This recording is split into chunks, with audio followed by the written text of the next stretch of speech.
This time, I'll be talking about the equipment used in Kaiju No. 8. From the very beginning, countless weapons have appeared, and each debut has left the audience thrilled with excitement. Even the name Numbers alone evokes an intense sense of exhilaration, as if it were pulled straight from the wild imagination of our youth. That's why, in this video, let's take a look back at the different types of equipment that have shown up in Kaiju No. 8. However, please keep in mind that there will be some spoilers, so consider that before watching. The first standard equipment of the Defense Force is the combat suit. This armor is not fixed in size. Instead, it automatically adjusts and fits snugly to the wearer's body. Unlike regular clothing, the suit is a one-piece body armor, similar to a full-body skin-tight outfit, with no separation between the upper and lower parts. Zippers are located at the arms and legs, but they automatically lock into place, meaning the wearer doesn't need to adjust them manually. On the shoulders of the suit is the Emotex logo, the company responsible for its production, owned by the family of Izumo Haruichi, a classmate of Hibino. Surprisingly, Haruichi turns out to be a genuine heir, wealthy enough to have butlers and servants, and even influential enough to manufacture armor for the entire defense force. What makes the suit truly special is the kaiju muscle fibers woven inside. Thanks to this, the wearer can harness a portion of kaiju power, significantly enhancing physical abilities beyond normal human limits. Each suit is measured by its combat power release percentage, which indicates the degree of kaiju power being utilized. The higher the percentage, the greater the strength, though at the cost of increased physical strain on the body. On average, soldiers after training reach around 20%. Vice captains usually exceed 80%, and captains surpass 90%, essentially transforming into near kaiju themselves. This is why captains in battle are practically monsters. Hibino, however, is a rare exception. With a release rate of 0%, his armor is nothing more than a heavy burden, even more cumbersome than ordinary sportswear. Next are firearms, the primary weapons of the Defense Force soldiers. They use assault rifles and handguns with two types of ammunition, standard rounds and freezing rounds. The power of standard bullets depends on the user's combat power release level. There are cases where a rifle shot hit with the destructive force of a tank shell, strong enough to shatter concrete walls. Freezing rounds, on the other hand, are more specialized. Upon impact, they freeze the target, proving especially effective in immobilizing or slowing down kaiju. Aside from guns, soldiers also wield swords, the weapon most associated with Vice Captain Hoshina. He uses two forms, dual short swords and a long sword. The twin blades, compact and fast, give Hoshina the appearance of an assassin. In contrast, his long sword resembles a Japanese katana, which he notably used in his fight against Kaiju No. 12, exuding the spirit of a samurai. Additionally, soldiers carry combat knives. Hibino himself once used a knife for dissecting a kaiju. In some cases, knives are even combined with rifles, creating standard-issue bayonet weaponry. Most remarkable of all, however, are the specialized weapons, issued only to corps members as a mark of recognition for their strength. For Mina, that weapon is the T-21 1985, a massive bazooka carried at her hip. This weapon takes full advantage of her extraordinary physique. A single shot is powerful enough to carve a large hole into a kaiju's body. In addition, Mina also commands a railgun, a gigantic electromagnetic cannon mounted on a platform, with destructive power and range far beyond the bazooka. With her legendary sniping skills, Mina once held the Defense Force's sniper record. She can strike down colossal kaiju from distances most people would never hope to reach. In truth, these weapons were created solely for her. For Shinomiya Kikoru, her specialized weapon is the AX-01112, a massive battle axe nearly as tall as she is, with a blade wider than her upper body. Normally, specialized weapons are reserved for captains, but Kikoru is an exception, as she is the core fighting power of the 3rd Division. The axe's handle is fitted with an electric trigger that, when activated, releases shockwaves, amplifying each swing's speed and power many times over. This design is remarkably advanced, perfectly tailored to Kikoru's innate strength, while also evoking the combat style of her father, Shinomiya.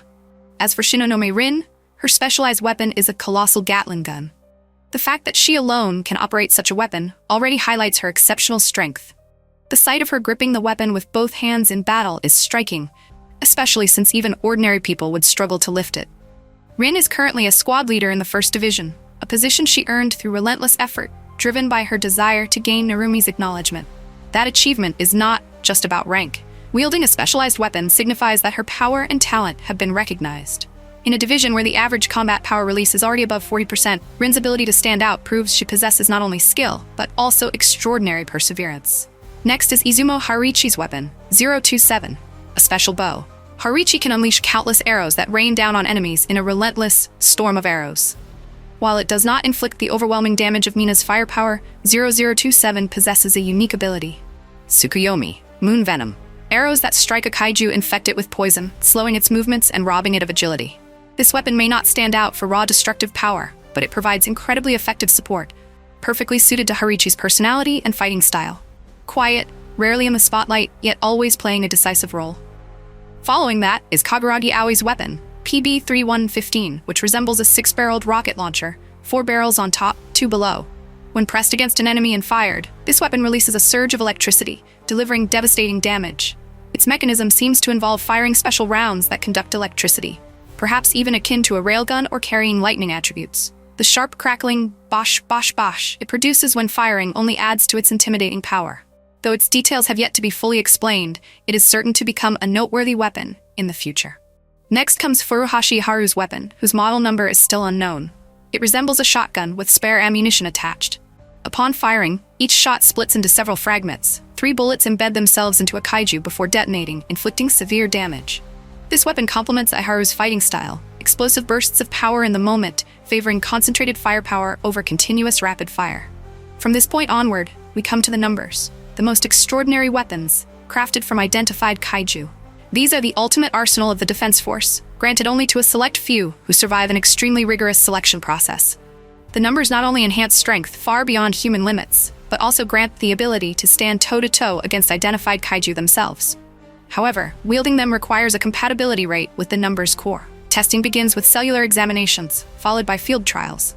The process is brutally harsh. Many candidates have collapsed, and some have even perished. Truly, these are weapons of all or nothing, immense danger, yet immeasurable reward. Among them, numbers 1 is one of the most exceptional, currently wielded by Narumi Gen.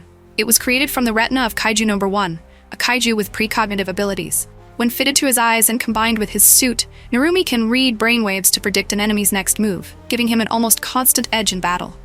However, this power is not absolute, as it is ineffective against non-biological attacks, for instance, the water waves of Kaiju No. 11. Numbers 1 also possesses an advanced mode. It allows Narumi to predict a full minute into the future, including environmental factors such as terrain, temperature, and even electron movement. In that state, he can truly see the future.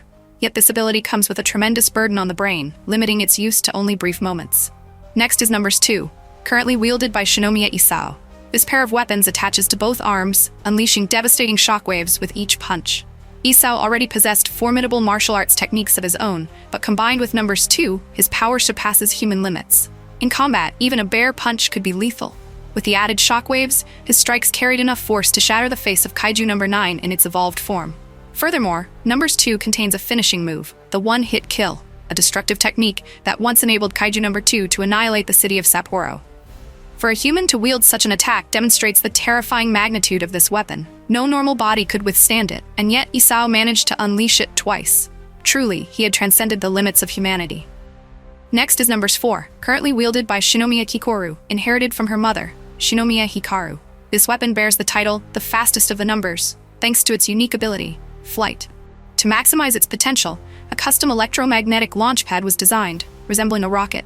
Once activated, Kikoru is shot straight into the sky and immediately transitions into flight mode, soaring directly into the battlefield. The sight is like something pulled straight out of a science fiction story, powerful, yet deeply moving, as it symbolizes the legacy passed from mother to daughter. Following that is number 6, a weapon once sealed away because no one could withstand it. But Ichikawa Reno accomplished the impossible. He succeeded, with the support of Furuhashi Iharu. This weapon was forged from Kaiju No. 6, the so-called Prince of Beasts, a creature that blanketed Odawara in heavy snow, demonstrating its terrifying power of extreme cooling. The moment Reno donned number 6, his entire body radiated a frigid aura. His suit, designated FN-06, grants him control over 16 ice-based weapons simultaneously, capable of unleashing devastating freezing attacks powerful enough to immobilize even a colossal kaiju in an instant.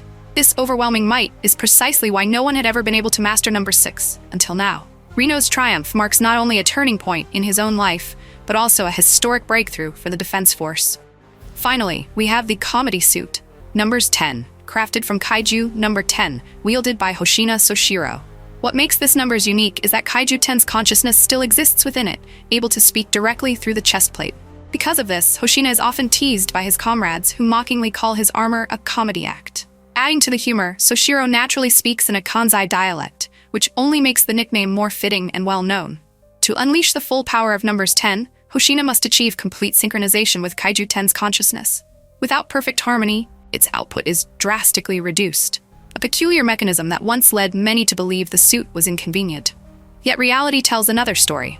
Kaiju 10 was a master of close combat, perfectly complementing Hoshina's own fighting style. Thanks to its independent consciousness, the armor can provide warnings, analyze battle conditions, predict enemy strikes, and even control the tail attached to the suit for coordinated attacks.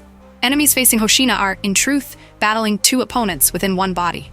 Most notably, numbers 10 allowed Hoshina to become the first ever to reach 100% release of its power, a record even Narumi Gen had only brought to 98%. Though the feat lasted only for a fleeting moment, it proved both the terrifying might of numbers 10 and Hoshina's innate genius. Thus, we have explored the remarkable weapons of the Defense Force. Each is powerful and monstrous in its own way, leaving all who witness them in awe. Normally, praise is directed toward the valiant squad members or the fearless captains. But behind them, we must not forget the brilliant scientists, the inhuman minds who forged what once seemed possible, only in the pages of science fiction. Thank you for staying with us until the end of this video. If you found the content engaging, don't forget to like, share, and subscribe to support our work. Goodbye, and see you again in the next video.